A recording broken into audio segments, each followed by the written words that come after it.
사람은 하나님의 유업자로 창조되었습니다. 유업자로 창조되었다는 말은 하나님의 섭리를 자원함으로 섬기는 것입니다.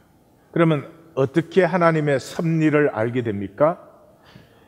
사람은 육체를 가졌습니다. 육체로 말씀을 살면 이것을 자기 십자가를 진다, 그렇게 말할 수 있습니다. 그래서 말씀으로 육체를 살게 되면은 결국 육체가 말씀을 살 수 없음을 만납니다. 그래서 깨어지게 됩니다.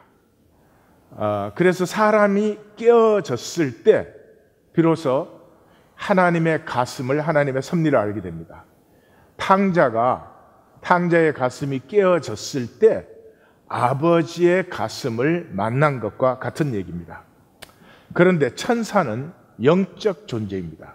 그러므로 육체가 없습니다. 그래서 명을 받들어 섬길 수는 있지만 그렇게 하나님을 섬긴다고 해서 하나님의 섭리를 알 수는 없습니다. 그래서 하나님을 섬겨도 하나님의 유업자는 될 수가 없는 거죠. 이 육체는 흙에서 온 것으로 아주 죄악되지요. 그 말은 이기적이고 미성숙하고 연약합니다. 그래서 욥기에서는 사탄이 사람에 대해서 그렇게 말하죠. 사람이 자기 생명을 그의 모든 소유물과 바꿀 것입니다. 사람은 이렇게 생명을 소유와 바꾸는, 소유는 현상 세계에 있다가 없어지는 것인데 그렇게 어리석음을 삽니다.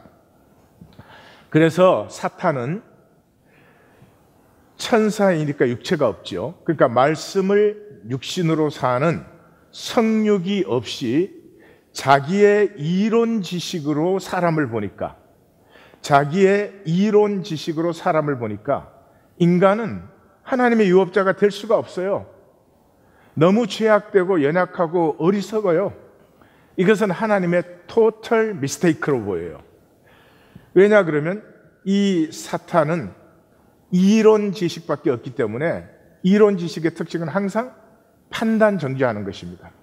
우리가 살아본 것은 어려운 것을 알기 때문에 판단 정죄하기가 쉽지 않은데 지식으로 배운 것은 그걸 가지고 남을 판단하기가 쉽죠.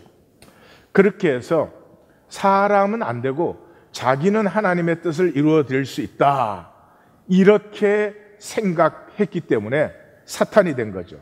근데 여기에 이론 지식으로 남을 판단하는 것, 또 다른 사람을 볼 때 악하고 어리석고 연약하게 보이는 것, 그럼에도 불구하고 나는 하나님의 뜻을 알고 하나님의 뜻을 따른다고 하는 착각을 갖는 이 세 가지는 모두 종교의 특징입니다.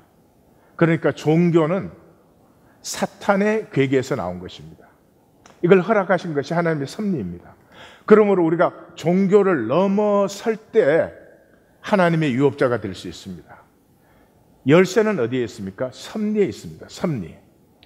우리가 종교 지식을 배우고 필요한 시간이 있습니다. 그러나 그것 때문에 깨어져야 됩니다. 내가 참으로 하나님을 알지 못한다고 하는 내 마음에 깨어짐이 있을 때, 또 이 세상을 아파하는 하나님의 깨어진 가슴을 만날 때, 그때 비로소 나와 하나님의 가슴이 하나가 되죠. 이것이 십자가의 비밀입니다. 그러므로 십자가를 만날 때 우리는 우리의 죄악됨과 동시에 하나님의 나를, 만물을 아파하심을 만나게 되는 거죠. 그래서 하나님의 섭리가 완성되는 것은 힘으로나 능으로나, 피조물의 힘과 능으로 되는 것이 아니라 우리가 깨어짐으로 말미암아서 우리 자신과 우리의 이웃과 하나님과 또 만유와 우리가 하나 되게 되는 것입니다. 이것이 섭리입니다.